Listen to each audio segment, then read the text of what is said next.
تو جو ماں بہن کی ننگی ننگی گالی دے رہے ہو یہ سب فرشتے لکھ رہے ہیں، اور اللہ قیامت ان کے پڑھے گا اقرا کتابک، پڑھ کے سنا.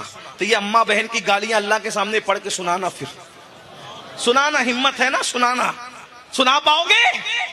اور جب اپنے پیر کے سامنے ماں بہن کی گالی نہیں دیتے تو اللہ کے سامنے وہ پڑھ کے، یہ تو سب ریکارڈ ہو رہا ہے نا، لکھا جا رہا ہے.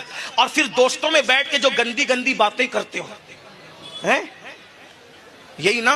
مجھے تو بولتے ہوئے شرم آتی ہے کہ کیا بولوں، لیکن نشتر بھائی جب آپریشن کرنے بیٹھے ہیں تو پھر تھوڑا سا کاٹ پیٹ تو کرنی پڑے. یہ جو شہوانی اور سیکسی باتیں جو کرتے ہو دوستوں کے درمیان بیٹھ کے ہیں، فلاں لڑکی سے میرا ایسا، اس کی بھاوت سے میرا ایسا، اس کی سالی سے ایسا، یہ جو کرتی ہے سب لکھا، ہنسنے کی بات نہیں ہے، یہ سب لکھا جا رہا ہے، یہ سب لکھا جا رہا ہے.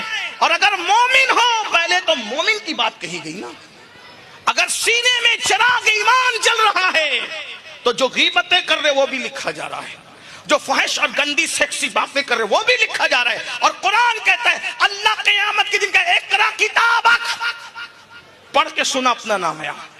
جلسے میں ایک ہفتے کی اپنے داستان پڑھ کے سنا نہیں سکتے ان سادات اور علماء کے سامنے، اللہ کے سامنے کیسے پڑھ کے سناؤ گے پوری زندگی کی گندگی؟ اور قرآن نے کہہ دیا تو کہہ دیا، جو قرآن نے کہہ دیا وہ ہو کے رہے گا. اس لیے آج توبہ کر لو. ایمان دل میں جلا ہے تو اس ایمان کا چراغ دل میں جلا ہے، چہرے پہ ظاہر ہونا چاہیے. کان محتاط رہے، آنکھوں سے کیا دیکھ رہے ہو؟ گندی گندی فلمیں سب ریکارڈ ہو رہا ہے اللہ کے یہاں.